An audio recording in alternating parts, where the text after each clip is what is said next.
नमस्कार, मी ॲडव्होकेट स्नेहा दीक्षित नवीन व्हिडिओमध्ये आपणा सर्वांचं स्वागत करते. घटस्फोट घेतलेली स्त्री, घटस्फोट झाल्यानंतर तिचे 2 प्रश्न असतात.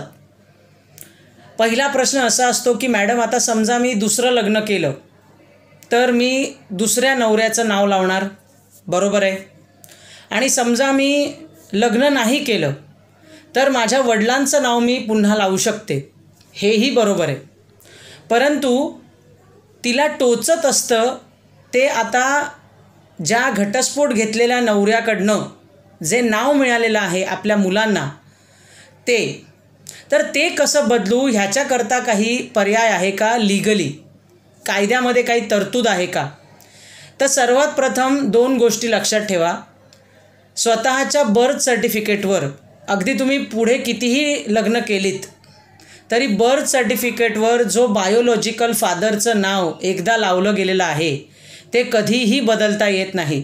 ना गव्हर्मेंटकडे तशी तरतूद आहे, ना नियमावली आहे आणि ना कायद्यामध्ये देखील तसं काही नियम आहे. परंतु जी 15 वर्षाची मुलं किंवा 14 वर्षाची मुलं आहेत, जी आत्ता शिक्षण घेत आहेत आणि त्यांना कुठेतरी असं वाटतं की बाबा आता आपला हा दुसरा बाबा आहे आणि ह्याचं नाव आपण लावावं, अशी जर मुलांची कुठेतरी इच्छा असेल तर त्या दोघांमध्ये ॲडॉप्शन डीड आपण बनवून घेऊ शकतो.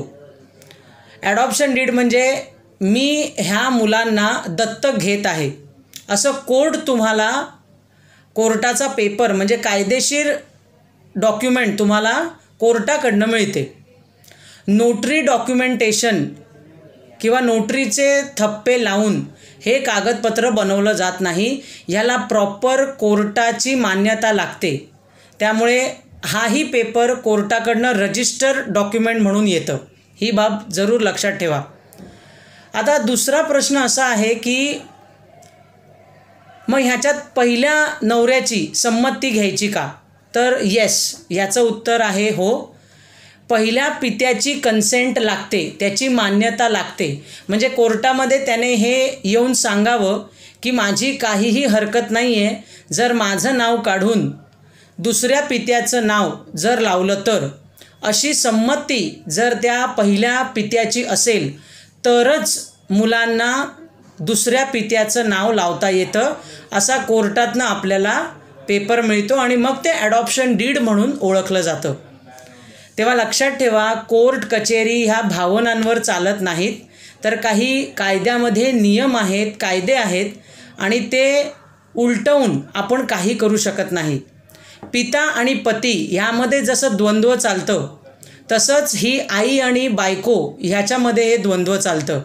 म्हणजे हे अगदी 100% खरं आहे की एखादी बाई किंवा एखादी बायको ही नवऱ्याला अगदी कंटाळलेली असते किंवा फार तिच्यावर अत्याचार झालेला असतो आणि मनामध्ये तो राग असतो आणि म्हणून त्या मुलांच्या पुढे त्या नवऱ्याचं नाव तिला नकोसं होतं आणि मग ती बाई असे प्रश्न घेऊन येते की मॅडम, मला हे नाव अगदी नाहीसं करायचं आहे, तर मला ह्याच्यासाठी तरतूद सांगा.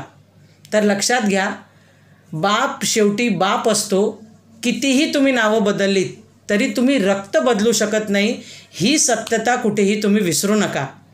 ॲडॉप्शन डीड हा पर्याय असला तरी पहिल्या पित्याची मान्यता असल्यानंतरच दुसऱ्या पित्याचं नाव मुलांच्या पुढच्या कागदपत्रांवर लावता येतं, बर्थ सर्टिफिकेटवर लावता येत नाही किंवा बदलता येत नाही. आणि अजून एक महत्त्वाची बाब मला तुम्हाला अशी सांगायची आहे की 2 ते 3 केसेसमध्ये मी असं बघितलं आहे की आईकडे कस्टडी आहे म्हणून आत्ता तिला असं वाटतं की चला, हे मूल आता माझंच आहे, म्हणजे माझा पूर्ण कंट्रोल ह्याच्यावर आहे, मी जसं म्हणेन तसंच ते माझ्या पंखाखाली वाढणार आहे. परंतु लक्षात घ्या, काही गोष्टींमध्ये असे भ्रम तुटतात. काही केसेसमध्ये 18 वर्षानंतर, 20 वर्षानंतर, 22 वर्षानंतर ते मूल जेव्हा मोठं होतं तेव्हा कधी ना कधी जर वडिलांकडे व्हिजिटेशन राईट्सचा अधिकार असेल तर ते मूल पुन्हा 18-20 वर्षानंतर आपल्या वडिलांकडे म्हणजे बायोलॉजिकल फादरकडे परत जातं. हे आम्ही स्वतः बघितलेलं आहे. त्यामुळे आपल्याला कस्टडी मिळाले म्हणजे पूर्ण कंट्रोलिंग आपण त्याच्यावर करू शकतो, अशा भ्रमात आयांनी राहू नये, ही माझी तुम्हाला विनंती आहे. त्यामुळे आखिर बाप तो बाप होता है.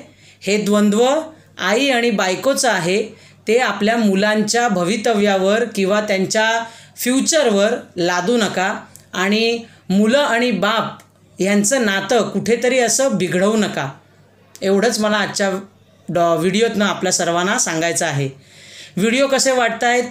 तुमच्या कमेंट्सचं स्वागत आहे. धन्यवाद.